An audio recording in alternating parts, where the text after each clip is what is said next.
नमस्कार दोस्तों, आज हम प्रश्नावली 2.2 को सॉल्व करने जा रहे हैं और प्रश्नावली 2.2 का पहला सवाल है। अगर आपको किसी संख्या में से 1/2 घटाने और परिणाम को 1/2 से गुणा करने पर 1/8 प्राप्त होता है तो वह संख्या क्या है। दोस्तों यहाँ पर कोई संख्या दी गई है, उसको पहले तो हमें क्या करना है कि 1/2 घटाना है और घटाने के बाद में उसमें जो परिणाम आएगा उसी परिणाम को 1/2 से गुणा करना है और फिर बाद में हमें कितना बचेगा, 1/8 बचेगा। तो वो संख्या क्या होगी उसे हम ज्ञात करेंगे। देखो दोस्तों, ऐसे सवाल हम x मानकर, y मानकर, p मानकर, z मानकर कर सकते हैं। तो जैसे मैं यहाँ पर सवाल स्टार्ट करता हूँ, जैसे मैंने लिखा कि माना वह संख्या, क्या मान लूँ दोस्तों मैं, x है। अब जैसा प्रश्न ने बोला है वैसा कर लेंगे कि प्रश्नानुसार अगर आपको किस संख्या, तो वो संख्या हमने क्या मान ली दोस्तों, x मान ली, तो ये लिखिए x। अब इसमें से हम क्या कर देंगे, घटा देंगे। कितना घटा देंगे, 1/2। और इसको घटाने पर जो परिणाम आया है हमारे पास में उसको क्या कर देंगे दोस्तों, हम गुणा कर देंगे। किससे गुणा कर देंगे, गुणा कर देंगे दोस्तों, उसको 1/2 से हम गुणा कर देंगे। और गुणा करने के बाद में हमें क्या मिलेगा दोस्तों, 1/8 मिल जाएगा। तो इसी को हम सोल्व कर लेंगे तो हमारा आंसर आ जाएगा।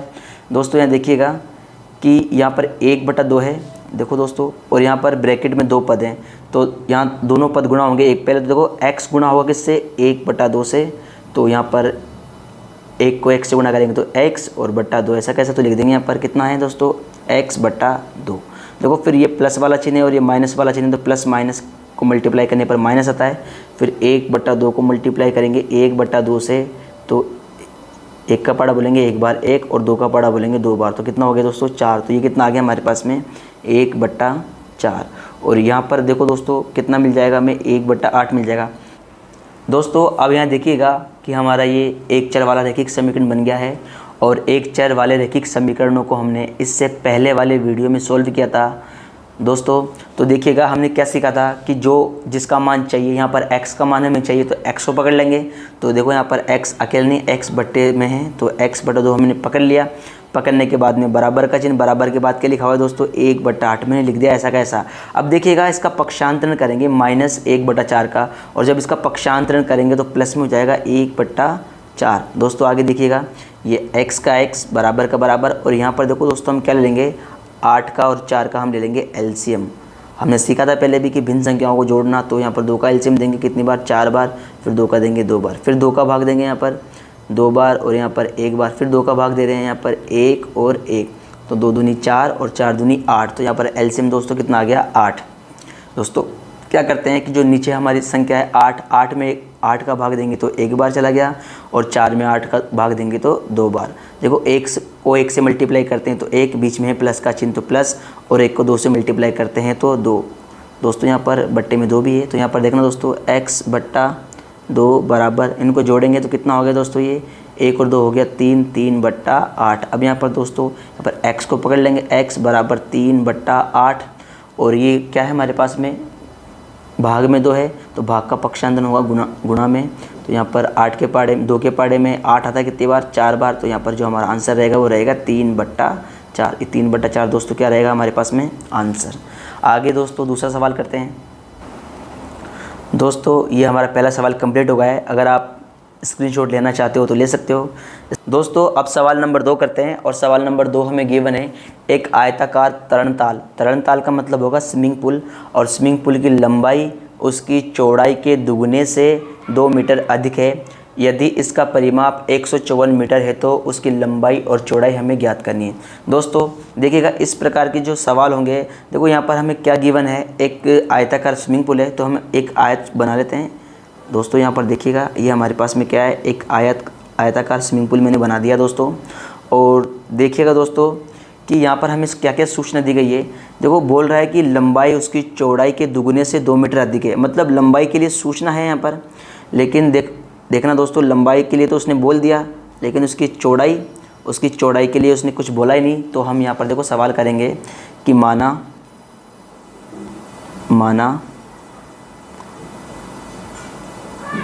आयत की चौड़ाई, देखो दोस्तों, जो दे नहीं रखेगा, मतलब जो दिया हुआ नहीं होगा हमें, उसे हम क्या मान लेंगे, x मान लेंगे। तो मैंने क्या मान लिया यहाँ पर, x मान लिया। और यहाँ पर देखना लंबाई के लिए उसने क्या कहा है कि लंबाई क्या है दोस्तों, लंबाई के लिए समझना, लंबाई उसने क्या दी है, लंबाई बोल रहा है कि चौड़ाई, जो चौड़ाई है उस चौड़ाई की हम क्या कर देंगे, उस चौड़ाई की हम कर देंगे दोस्तों दुगनी, मतलब 2 से गुणा कर देंगे। और 2 से गुणा करने पर भी 2 अधिक, 2 अधिक का मतलब 2 ज़्यादा।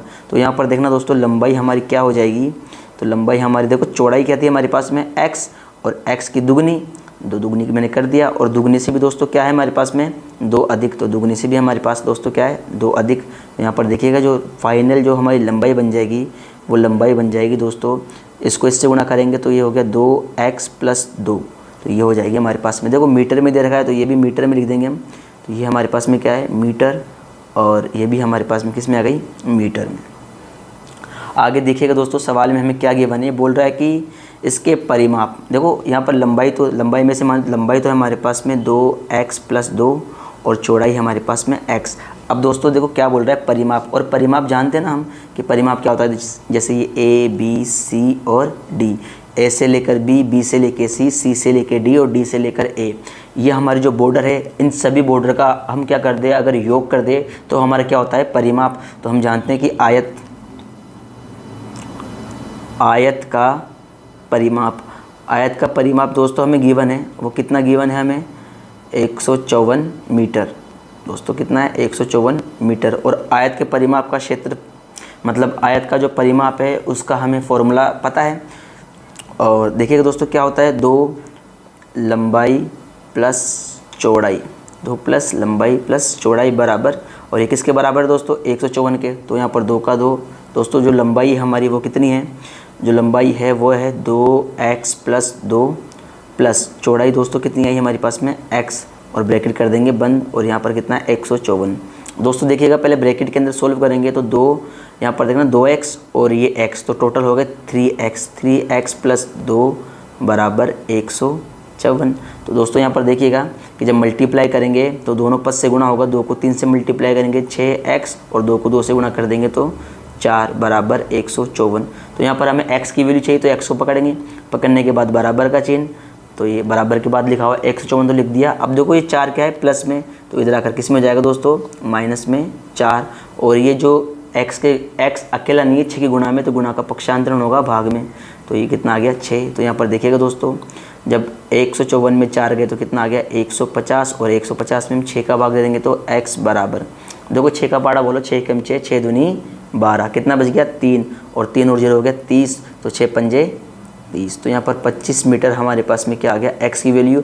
और x हमने किसको माना था दोस्तों, x हमने माना था यहाँ पर चौड़ाई को। तो चौड़ाई हमारी आ गई कितनी, तो चौड़ाई जो हमारी आई है वो चौड़ाई तो आ गई हमारी 25 मीटर की।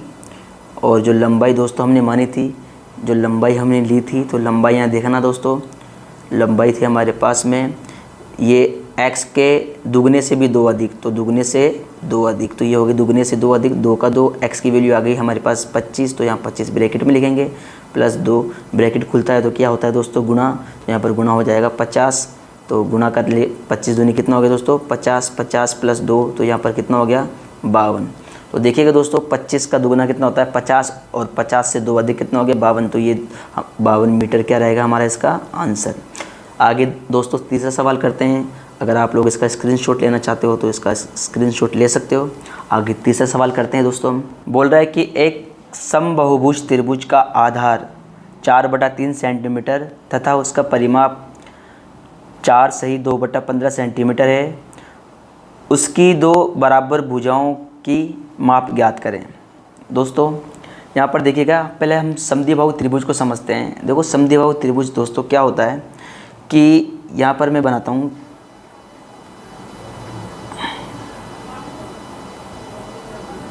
दोस्तों देखिएगा मैंने एक त्रिभुज बनाया, और त्रिभुज मैंने कैसा बनाया, एक समद्विबाहु त्रिभुज बनाया। दोस्तों यहाँ पर देखना, इसके शीर्ष बनाते हैं A, B और ये C। समद्विबाहु त्रिभुज में देखो नाम से पता लग रहा है, सम का मतलब है समान, द्वि का मतलब 2 और बाहु मतलब भुजा। ऐसा त्रिभुज जिसकी 2 भुजाएं क्या हो, समान हो, बराबर हो, उसे दोस्तों हम क्या बोलते हैं, समद्विबाहु त्रिभुज। तो मैं मान लेता हूँ यहाँ पर ये है ए बी, यहाँ पर बराबर है किसके, ए सी के। दोस्तों ये दो भुजाएं बराबर है और जिसमें से हमें जो बराबर भुजाएं दोस्तों वो हमें ज्ञात करनी है। और इसका जो आधार है वो आधार हमें कितना गिवन है, 4/3 सेंटीमीटर हमें दे रखा है दोस्तों। और दोस्तों परिमाप क्या होता है दोस्तों, जो आउटर लाइन होगी ना, मतलब जो बॉर्डर होगी, यानी ए से लेके बी, बी से लेके सी, सी से मतलब ए बी सी, तीनों का योग परिमाप कहलाता है। आपने 7वीं या 6ठी कक्षा में पढ़ा होगा। और वैसे भी इस चैप्टर को हम समझाएंगे आगे जब हम जब क्षेत्रमिति वाला चैप्टर पढ़ेंगे तब। और दोस्तों हमें क्या ज्ञात करना है कि ये वाली भुजा और ये वाली भुजा, मतलब दो भुजाएं हमें ज्ञात करनी है। तो मैं क्या करता हूँ दोस्तों, इस भुजा को भी x मान लेता हूँ, इस भुजा को भी x मान लेता हूँ दोस्तों। और हम जानते हैं कि परिमाप क्या होता है, कि परिमाप दोस्तों जो परिमाप होता है वो हमें गिवन है। इसका समद्विबाहु त्रिभुज का परिमाप हमें कितना गिवन है दोस्तों, ये दे रखा है हमें, ये 4/2/15 सेंटीमीटर दोस्तों। तो यहाँ पर देखिएगा कि ये मिश्र भिन्न है, तो इसको साधारण भिन्न बदलने के लिए हम क्या करेंगे, ये हमारे पास समद्विबाहु त्रिभुज का परिमाप है। तो मैं यहाँ लिख देता हूँ समद्विबाहु। दोस्तों ये समद्विबाहु त्रिभुज का परिमाप, देखो ये मिश्र भिन्न को साधारण में कन्वर्ट करेंगे, 15 का पड़ा बोलेंगे 4 बार, कितना हो गया 15 चौक 60, और 60 में 2 जोड़ देंगे, कितना हो गया 62। तो 62/15 सेंटीमीटर, ये हमारे पास में क्या हो गया, समद्विबाहु त्रिभुज का परिमाप। दोस्तों अब परिमाप जब भी निकालते हैं तो सभी भुजाओं का योग करते हैं, मतलब ए बी भुजा, फिर बी सी भुजा, फिर सी ए, ये तीनों भुजा मिलकर के वो बराबर हो रही किसके, 62/15 के बराबर हुई। दोस्तों ए बी भुजा कितनी है हमारे पास में, ए बी हमने क्या मान लिया था x, तो यहाँ पर कितना हो गया x प्लस। दोस्तों ये बी और सी, बी सी कितनी है हमारे पास में 4/3 प्लस, और फिर हमारे पास में सी ए भुजा कितनी है दोस्तों, ये भी कितनी है x, और ये तीनों मिलकर बनाती है कितने का जोड़, ये बनाती है 62/15 का जोड़। देखो दोस्तों ये भी x और ये भी x सह जाती हैं, तो एक x ये रहा, एक ये रहा, तो कंप्लीट हो गए 2x प्लस 4/3, ये किसके बराबर हो गए 62/15 के बराबर। दोस्तों अभी हमारे पास में एक चर वाला रैखिक समीकरण बन गया, तो यहाँ पर पकड़ लेंगे 2x को, 2x बराबर के बाद लिखा हुआ है 62/15। दोस्तों आगे देखिएगा ये प्लस का 4/3 है, इसको यहाँ लाएंगे तो माइनस का कितना हो गया 4/3। दोस्तों अब यहाँ देखिएगा कि 2x का 2x बराबर का बराबर, यहाँ पर देखो भिन्न संख्याओं को घटाना है, तो 15 और 3 का हम एलसीएम लेंगे। दोस्तों हम जानते हैं एलसीएम कितना आता है 15 आएगा, इसका एलसीएम 15 में 15 का भाग देंगे तो कितनी बार गया, एक बार, फिर जो एक आया उसको ऊपर से मल्टीप्लाई करना है, मतलब 62 एकम 62 माइनस का माइनस। देखो 3 का भाग देंगे 15 में तो कितनी बार चला जाएगा 5 बार, 3 पंजे 15, तो इसको 5 से मल्टीप्लाई करेंगे तो 4 पंजे 20। आगे दोस्तों देखिएगा 2x का 2x बराबर का बराबर, 62 में से 20 चला जाएगा तो कितना बच जाएगा 42, और 42/15। आगे देखिएगा दोस्तों यहाँ पर x को अकेला रखना है, अब x बराबर कितना हो गया 42/15। अब देखो यहाँ पर x अकेला नहीं है, गुणा में, गुणा का पक्षांतर होगा भाग में।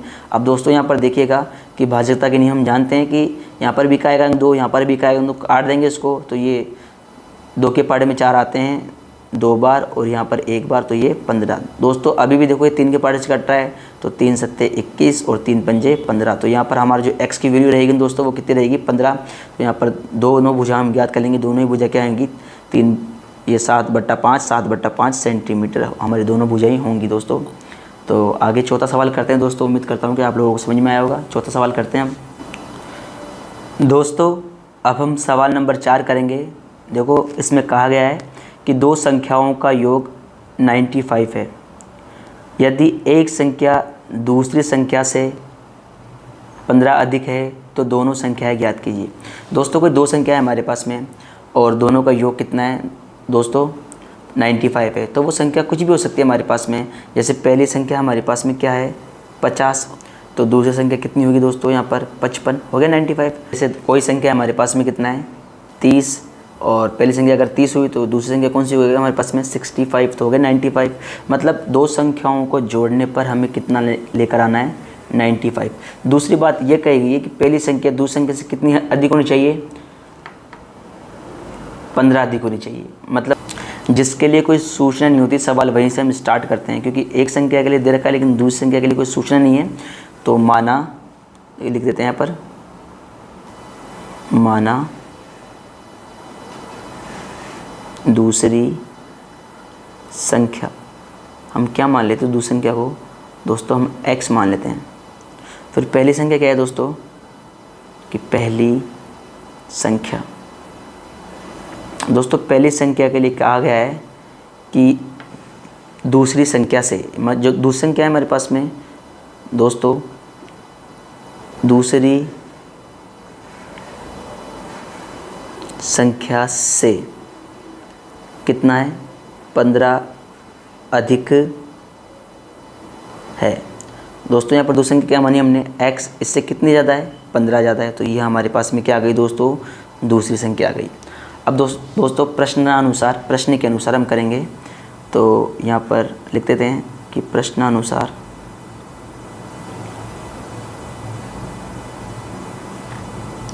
इसमें देखो एक संख्या और दूसरी संख्या देख रहा है, तो मैं पहली मान लेता हूँ कि पहली संख्या प्लस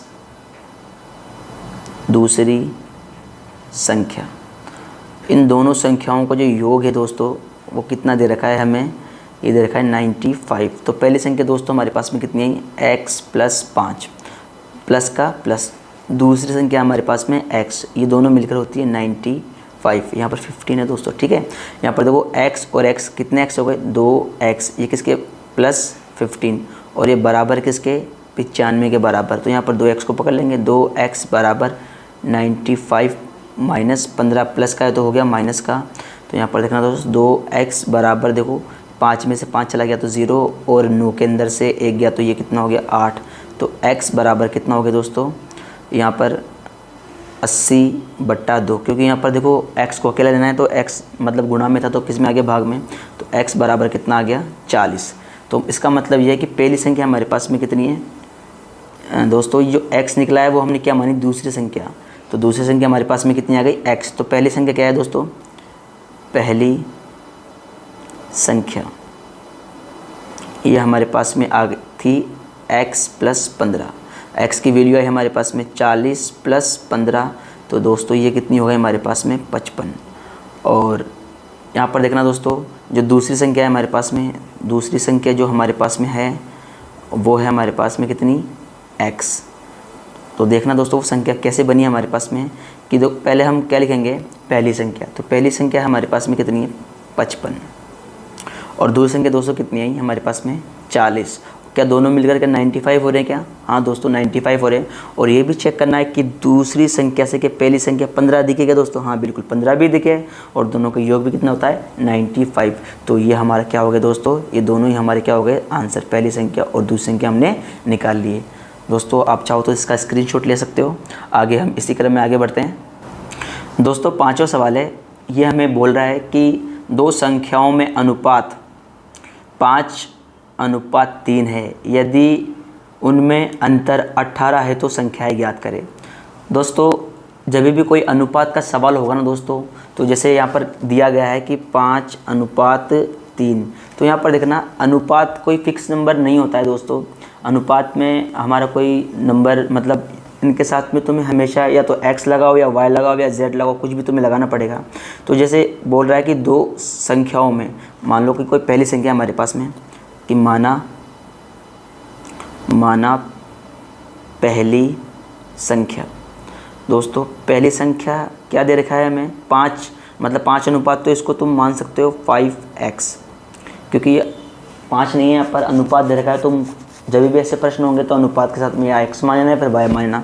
इसी प्रकार से कोई दूसरी संख्या हमारे पास में, तो यहाँ पर देखना दोस्तों दूसरी संख्या, तो दूसरी संख्या दोस्तों यहाँ पर मैं क्या 3x मान लेता हूँ, ठीक है। और बोल रहा है यदि, अब देखो प्रश्नानुसार, यहाँ पर देखना प्रश्नानुसार देखो क्या बोल रहा है कि उन संख्याओं में अंतर, मतलब पहली संख्या, ठीक है, और दूसरी संख्या, ठीक है, पहले फर्स्ट नंबर, ठीक है, और ये सेकंड नंबर। अगर मैं पहली संख्या में से दूसरी संख्या अगर अंतर कर दूं, मतलब घटा दूं, तो मेरे पास में कितना आता है 18। ऐसा प्रश्न में बोला गया है। तो पहली संख्या हमारे पास में क्या है 5x माइनस का माइनस, सेकंड नंबर है हमारे पास में क्या है 3x और ये किसके बराबर है 18 के बराबर। दोस्तों यहाँ पर देखिएगा 5x में से 3x जाएंगे तो कितना बचेगा 2x और कितना है हमारे पास में 18। तो यहाँ पर x को पकड़ेंगे, x बराबर 18/2। तो यहाँ पर x की वैल्यू दोस्तों कितनी आती है 9। तो वो संख्या हमारे पास में क्या है 9। मतलब यहाँ पर देखना दोस्तों x का मतलब कितना आ गया 5। तो देखो फर्स्ट नंबर हमने कितना माना था दोस्तों, हमने माना था 5x। तो यहाँ पर देखिएगा दोस्तों 5 का 5 और x कितना आ गया 9।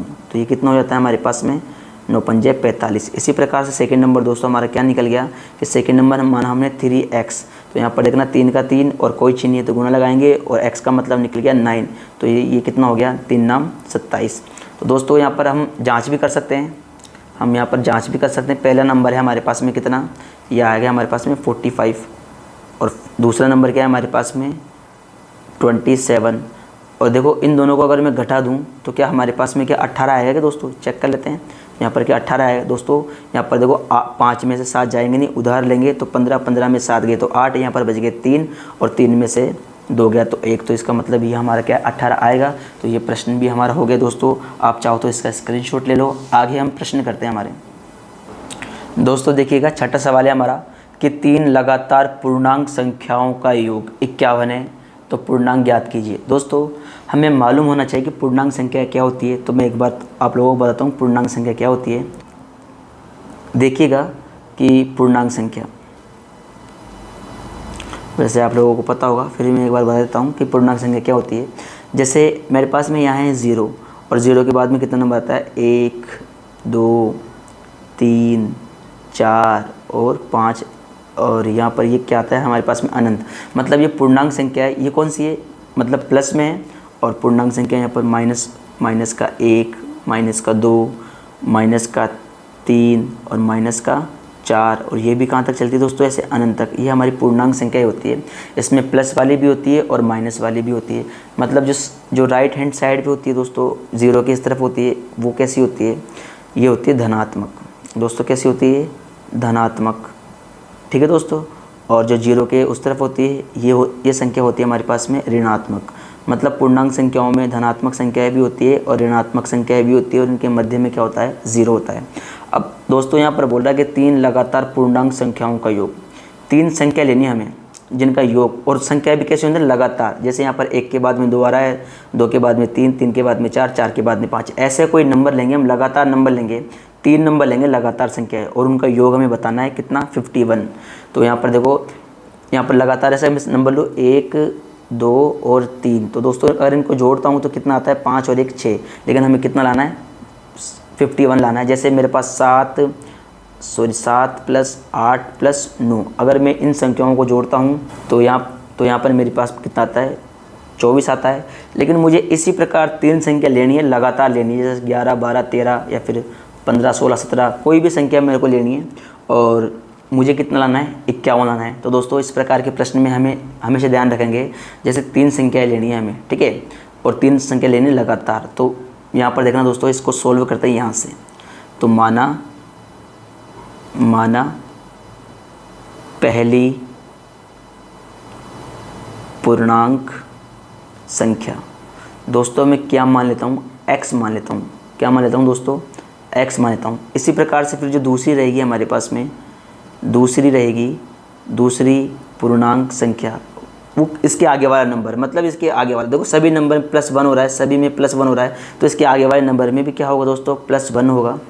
इसी प्रकार से फिर मैं क्या लेना है मुझे, तीसरी पूर्णांक संख्या। देखो दोस्तों यहाँ पर मतलब तीसरी में क्या, ये 1 + 1 मतलब 2 बार +1। इसका मतलब मैं इसको ऐसे लिख सकता हूँ ना कि x + 2, मतलब ये वाली, फिर इसके आगे वाली, फिर इसके आगे वाली। देखो दोस्तों यहाँ पर ये 1 है, फिर 2 है, फिर 3 है, फिर 4 है, मतलब यहाँ पर सब में 1 1 प्लस हो रहा है। तो इसी प्रकार से लेना है, तो मैंने मान लिया। अब देखो प्रश्न में क्या बोला है कि तीनों संख्याओं का योग कितना आ रहा है 51। तो दोस्तों यहाँ पर देखना कि first number plus second number plus third number, ये तीनों नंबर है हमारे पास में, और जब तीनों संख्याओं को जोड़ते हैं तो कितना आता है 51। ऐसा हमने प्रश्न में बोला गया है, तो ये है प्रश्नानुसार। दोस्तों जो पहला नंबर है हमारे पास में वो है x, और दूसरा नंबर है हमारे पास में x + 1, और देखो दोस्तों तीसरा नंबर क्या है हमारे पास में तीसरा नंबर है x प्लस 2 और ये तीनों नंबर मिलकर आता है 51 के पास में। तो देखना यहाँ पर ये x और ये x, तो x कितने हो गए इसमें 3x और दोस्तों यहाँ पर 2 और 1 3, तो यहाँ पर नंबर भी कितना हो गया 3। ये किसके बराबर है 51 के बराबर। दोस्तों देखो एक चर वाला देखिए समीकरण बन गया। यहाँ पर x का मान चाहिए तो x को पकड़ लेंगे, पकड़ने के बाद में बराबर का चिन्ह, बराबर के बाद देखा 51, ये प्लस वाली वैल्यू है तो किस में जाएगी माइनस में, और ये x के गुणा में 3 है तो गुणा का पक्षांतर भाग में। यहाँ पर ये x बराबर देखो दोस्तों जब 51 में से 3 घटाएंगे तो 11 में से 3 चला जाएगा तो कितना बच जाएगा हमारे पास, ये बच जाएगा दोस्तों हमारे पास में 8, और यहाँ पर कितना रहेगा 4 और ये कितना हो गया 3। अब भाग देंगे इसका तो ये 3 एकम 3, कितना बच गया यहाँ पर 1 और 3 छिंग 18, मतलब वो संख्या है हमारे पास में 16। तो तीनों लगातार नंबर क्या होंगे दोस्तों हमारे पास में, यहाँ कर लेते हैं देखो सॉल्व। तो फर्स्ट नंबर तो देखो हमने क्या माना था x, तो यहाँ पर देखना कि फर्स्ट संख्या हमने कितनी मानी दोस्तों x, तो ये x और x का मतलब कितना आ गया यहाँ पर 16। इसी प्रकार जो सेकंड नंबर था दोस्तों हमने कितना माना यहाँ पर x प्लस 1, x का मतलब कितना है 16, 16 प्लस 1 तो कितना हो गया दोस्तों 17, ये दूसरी संख्या हमारे पास में आ गई। इसी प्रकार से अगर हम तीसरा नंबर लेते हैं तो जो हमारे पास थर्ड नंबर था वो हमने माना था x प्लस 2, और x की वैल्यू कितनी है ये 16, 16 प्लस 2, तो यहाँ पर देखो दोस्तों 16 प्लस 2 कितना हो गया हमारे पास में 18। तो हम देखो ये हमारे पास में तीनों आंसर आ गए। अब हम इसकी जांच भी कर सकते हैं दोस्तों, तो जांच देखना दोस्तों कि तीनों नंबर, पहला नंबर था 16, 16 प्लस 17 और 17 प्लस 18, ये तीनों लगातार नंबर है दोस्तों। क्या लगातार नंबर के तीनों 51 आता है क्या दोस्तों, तो 16, 17 और 18 को जोड़ने पर दोस्तों हमारा 51 ही आता है। तो ये हमारा आंसर क्या हो गया दोस्तों सोल्व हो गया। इसी प्रकार से आगे बढ़ते हैं, आगे प्रश्न करते हैं।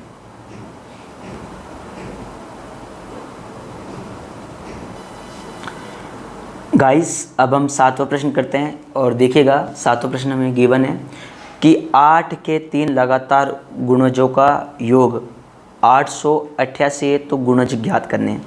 जैसे दोस्तों इस प्रश्न को अगर हम समझते हैं, जैसे 8 का गुणज मतलब 8 के लगातार 3 गुणज, जैसे कि 8, जैसे 8 एकम 8, 8 दूनी 16 और 8 तिया 24। अगर इन तीनों को, ये 8 के गुणज है, लगातार 3 गुणज है, अगर इनको जोड़ने पर क्या हमारे 888 आते हैं क्या दोस्तों, नहीं आते। तो ये हमें ज्ञात करने कि 8 के लगातार हमारे पास में क्या होने चाहिए, 3 गुणज होने चाहिए। जैसे 8 के हम और गुणज लेते हैं, 8, 24, 32 और 40, क्या ये तीनों क्या 888 होंगे दोस्तों, नहीं, ये भी नहीं होंगे। तो इसी प्रकार से हमें लगातार 8 के 3 गुणज मतलब 8 के पाड़े में लगातार संख्या आनी चाहिए दोस्तों। देखो इन ऐसे प्रश्नों को करने के लिए दोस्तों पहले सबसे पहले हमें वापस क्या मानना पड़ेगा, x मानना पड़ेगा। तो माना 8 का पहला गुणज दोस्तों मान लिया हमने, क्या मान लिया x, और फिर इसी प्रकार से हम क्या मान लिए दोस्तों 8 का दूसरा गुणज, वो क्या मान लिया हम, देखो अभी सभी में 8 जुड़ रहे हैं दोस्तों, देखो सभी में 8 प्लस हो रहा है, सभी में क्या हो रहा है 8 प्लस हो रहा है, सभी में 8 प्लस हो रहा है।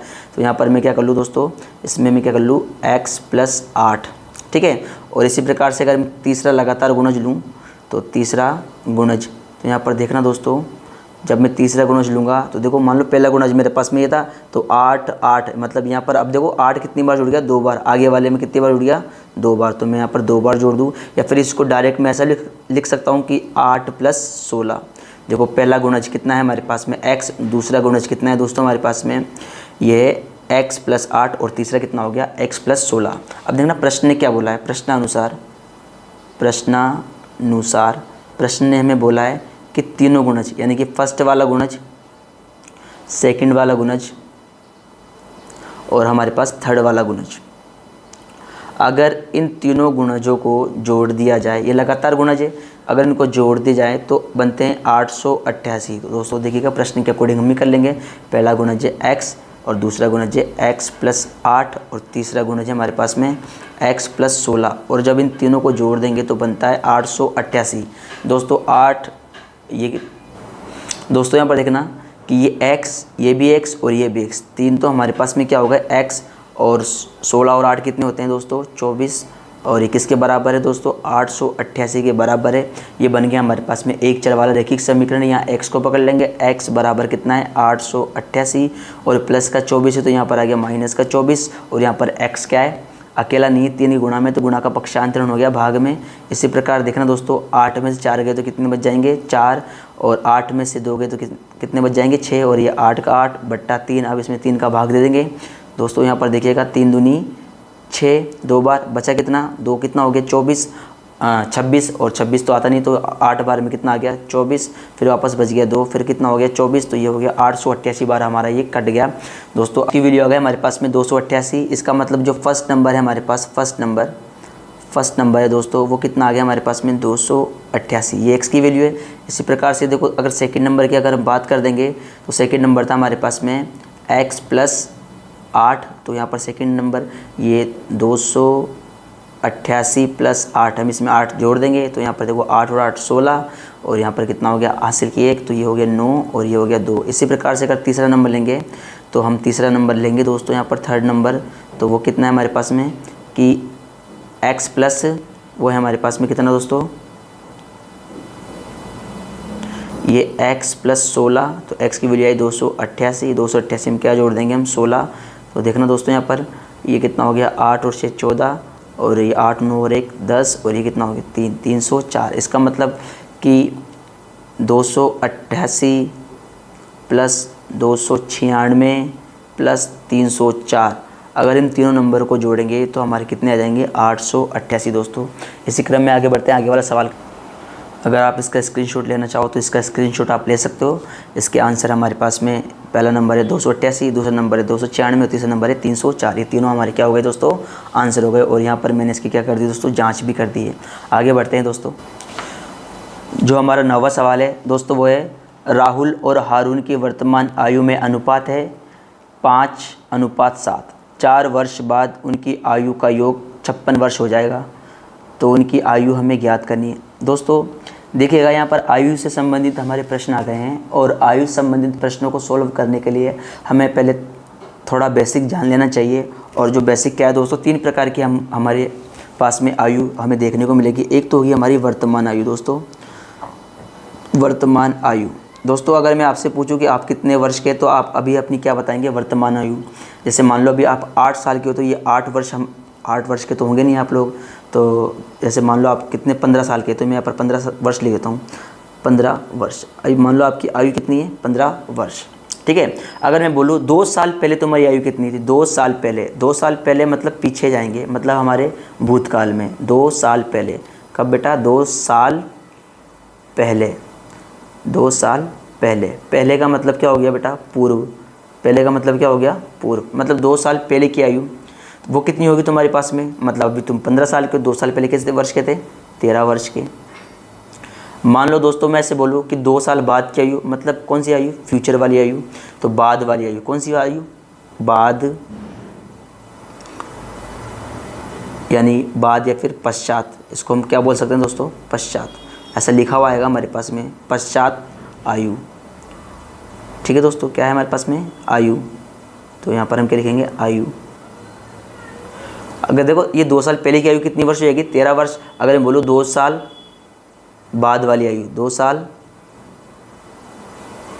बाद वाली आयु, तो दोस्तों अभी तुम 15 वर्ष के हो, 2 साल बाद कितने वर्ष के जाओगे, 17 वर्ष के। और मतलब अभी तुम वर्तमान आयु तुम्हारी जो अभी चल रही है, अभी तुम कितने साल के हो, 15 साल के।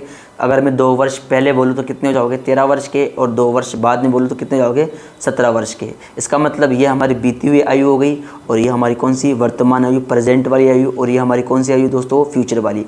मतलब फ्यूचर वाली आयु में हम क्या कर देंगे, जोड़ देंगे, जितने साल हमें जोड़ने के लिए बोलेगा। या फिर पहले वाली आयु, तो पहले वाली आयु में हम क्या कर देंगे दोस्तों, घटा कर देंगे दोस्तों। अब इस सवाल को हम समझते हैं दोस्तों। ये 9वां सवाल दे रखा है कि राहुल और हारून की वर्तमान आयु में अनुपात। तो देखो अनुपात दे रखा है 5:7, और मैंने बताया था अनुपात कोई फिक्स नहीं, हमें XYZ मानना पड़ेगा। तो मैं यहाँ लिख देता हूँ कि माना,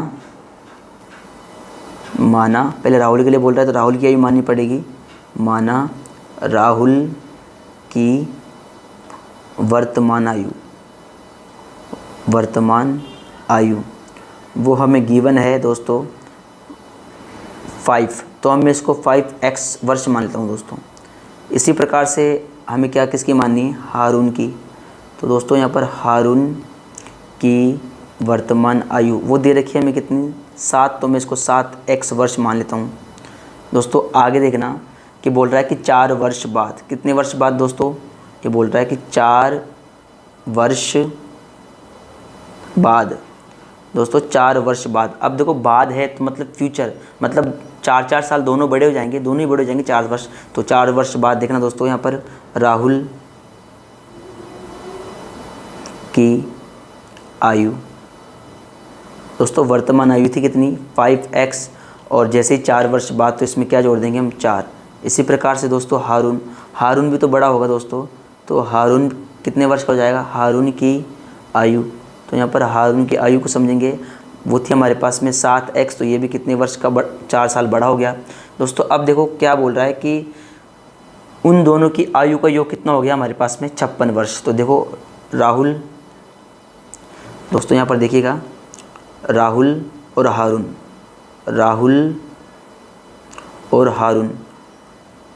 4 वर्ष बाद में इन दोनों की आयु का योग कितना होता है 56 वर्ष। देखना दोस्तों यहाँ पर हम लेंगे कि 4 वर्ष बाद इसकी आयु तो कितनी हो गई थी 5x + 4, और हारून की थी 7x + 4, तो यहाँ पर दोनों की आयु हो गई 56 वर्ष। तो देखो दोस्तों ये एक चर वाला रैखिक समीकरण बन गया, ये 5 और 7 कितना हो गया 12x, और 4 और 4 कितना हो गया 8, और ये किसके बराबर है 56 के बराबर। यहाँ पर x को पकड़ना, x बराबर कितना हो गया 56, और ये 8 प्लस का है तो माइनस का 8, और यहाँ पर भाग दे देंगे तो कितना हो गया 12 का भाग दे देंगे। दोस्तों यहाँ पर देखना कि 6 में से 8 जाता नहीं, 16 में से 8 गया तो 8, और यहाँ रह गया 4, और 4 में भाग मतलब 48 में भाग दे देंगे 12 का, तो 12 चौक 48, मतलब x की वैल्यू क्या यहाँ पर कितनी आ गई दोस्तों 4 वर्ष आ गई। दोस्तों उसने पूछा है तो उनकी वर्तमान आयु, तो दोस्तों दोनों की हमें क्या निकालनी है वर्तमान आयु। तो यहाँ पर देखना दोस्तों वर्तमान आयु निकाल देंगे। पहले राहुल की वर्तमान आयु हमने क्या मानी थी कि राहुल की वर्तमान आयु, कौन सी आयु दोस्तों, वर्तमान पूछा है तो वर्तमान बताएंगे, बाद वाली पूछेगा तो बाद वाली बताएंगे। तो हमने मानी थी 5x, तो 5 का 5 और x की वैल्यू कितनी आ गई 4, इसका मतलब राहुल कितने वर्ष का था 20 वर्ष का। और दोस्तों यहाँ पर देखना हारून की वर्तमान आयु, तो हारून की वर्तमान आयु, ठीक है। तो हमने क्या माना था यहाँ पर, देखो हारून को कितना माना 7x, तो 7x यहाँ पर दोस्तों 7 का 7 और x का मतलब कितना आ गया 4, और 7 चौक कितना हो गया 28, दोनों कितने वर्ष के हैं, मतलब पहले राहुल तो कितने वर्ष का था 20 वर्ष का, और हारून कितने वर्ष का 28 वर्ष का। दोस्तों उम्मीद करता हूँ कि आप लोगों को समझ में आया होगा। इसी प्रकार से हम आगे बढ़ते हैं और आगे करते हैं। दोस्तों जो हमें 10वां प्रश्न गिवन है वो बोल रहा है कि किसी कक्षा में बालक और बालिकाओं की संख्याओं में अनुपात 7:5 है। यदि बालकों की संख्या बालिकाओं की संख्या से 8 अधिक है तो कक्षा में कुल कितने विद्यार्थी हैं। दोस्तों देखिएगा यहाँ पर भी हमें अनुपात दिया गया है, तो यहाँ पर देखो पहले बालक के लिए बोला गया है, तो यहाँ पर हम गेस कर लेते हैं कि माना बालक की संख्या, जब भी अनुपात देगा ना दोस्तों तो हमें कुछ मानना है, तो ये 7x इसको मान लो। इसी प्रकार से बालिकाओं की संख्या,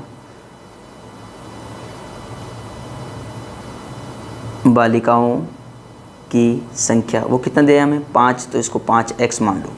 दोस्तों देखो अब क्या बोलता है, यदि बालकों की संख्या बालिकाओं से 8 अधिक है। दोस्तों यहाँ पर देखना प्रश्न के अकॉर्डिंग टू क्वेश्चन, या फिर प्रश्न अनुसार भी लिख सकते हो। बोल रहा है कि बालकों की संख्या,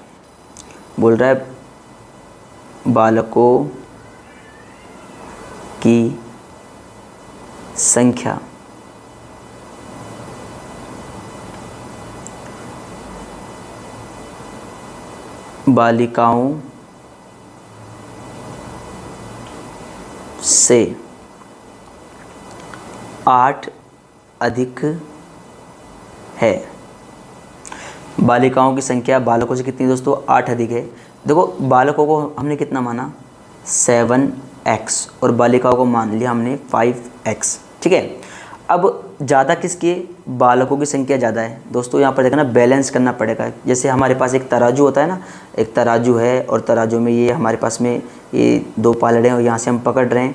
तो यहाँ पर देखो मान लो कि यहाँ पर अगर वज़न ज़्यादा है तो इसको बैलेंस करने के लिए वज़न यहाँ पर रखना पड़ेगा दोस्तों, है ना, तभी तो बराबर होंगे। इसी प्रकार से देखना यहाँ पर कि बालकों की संख्या क्या है यहाँ पर ज़्यादा, कितनी ज़्यादा है 8 ज़्यादा है, और लड़कियों की संख्या, इसका मतलब 8 कम होगी, है ना, यही तो होगा। अगर लड़कों की संख्या 8 ज़्यादा है तो लड़कियों की संख्या कम होगी। तो यहाँ पर हमें बताना है कि इसमें स्कूल में या फिर इस विद्यालय में कुल कितने विद्यार्थी हैं, इसको समझना है हमें दोस्तों। देखो यहाँ पर बैलेंस करने का काम करूँगा दोस्तों। देखो लड़के ज़्यादा हैं, ठीक है, अगर मैं यहाँ पर देखना लड़के ऑलरेडी 8 ज़्यादा हैं, अगर मैं लड़कियों को भी 8 ज़्यादा कर दूँ, लड़कियों को क्या कर दूँ मैं 8 ज़्यादा कर दूँ, तो यहाँ पर मामला क्या हो जाएगा दोस्तों, बराबर बराबर हो जाएगा। तो यहाँ पर देखिएगा दोस्तों, यहाँ पर मामला क्या हो गया हमारे पास में, बराबर बराबर। तो देखिएगा दोस्तों, इसको मैंने बैलेंस कर दिया, मतलब लड़कों की संख्या ऑलरेडी आती, तो मैंने यहाँ पर क्या कर दिया, लड़कियों में भी कितनी लड़कियाँ जोड़ दी, मैंने 8 लड़के जोड़ दी, क्योंकि 8 यहाँ पर ज़्यादा थे तो यहाँ पर मैंने 8 जोड़ दी। तो दोनों का बैलेंस क्या हो गया दोस्तों, बराबर बराबर, बीच में बराबर का चिन्ह लगाया, इसलिए मैंने दोनों को क्या कर दिया, बराबर बराबर। इसी प्रकार देखना दोस्तों, यहाँ पर हम क्या करेंगे, हमारे एक चर वाला रैखिक समीकरण बन गया। तो हम क्या करेंगे, एक तरफ हम क्या लेंगे, चर लेंगे, और एक तरफ क्या लेंगे दोस्तों, अचर संख्या लेंगे। देखना यहाँ पर चर कितना है 7x, और यहाँ पर अचर कितना है हमारे पास 8। अब देखो 5 को उधर भेजेंगे तो प्लस का है तो किसको हो जाएगा, माइनस का 5x। और देखिएगा दोस्तों, यहाँ पर 7x में से 5x गए तो 2x, और ये किसके बराबर है, 8 के बराबर। और यहाँ पर x को पकड़ेंगे, x बराबर 8/2, और यहाँ पर इसमें भाग देंगे तो कितना आ जाएगा दोस्तों, 4। मतलब x की वैल्यू कितनी है दोस्तों, 4। और देखना कि जो हमने बॉयज़ थे हमारे पास में, और उसको कितना माना था हमने 7x, तो यहाँ पर देखो 7 का 7 और x की वैल्यू कितनी आ गई, 4। इसका मतलब 7 चौक 28, लड़के कितने 28, और गर्ल्स दोस्तों, गर्ल्स के लिए हमने माना 5x। तो यहाँ पर देखना कि 5 का 5 और x की वैल्यू कितनी आ गई, 4। इसका मतलब यहाँ पर ये कितना हो गया हमारे पास में 20। इसका मतलब जो टोटल जो स्टूडेंट है हमारे पास में, जो टोटल जो दोस्तों जो स्टूडेंट है हमारे पास में, ये 28 और कितने 20, इन दोनों को जोड़ देंगे तो यहाँ पर देखना 0 और 8 और ये कितना हो गया 4। इसका मतलब हमारे विद्यालय में 48 स्टूडेंट है दोस्तों।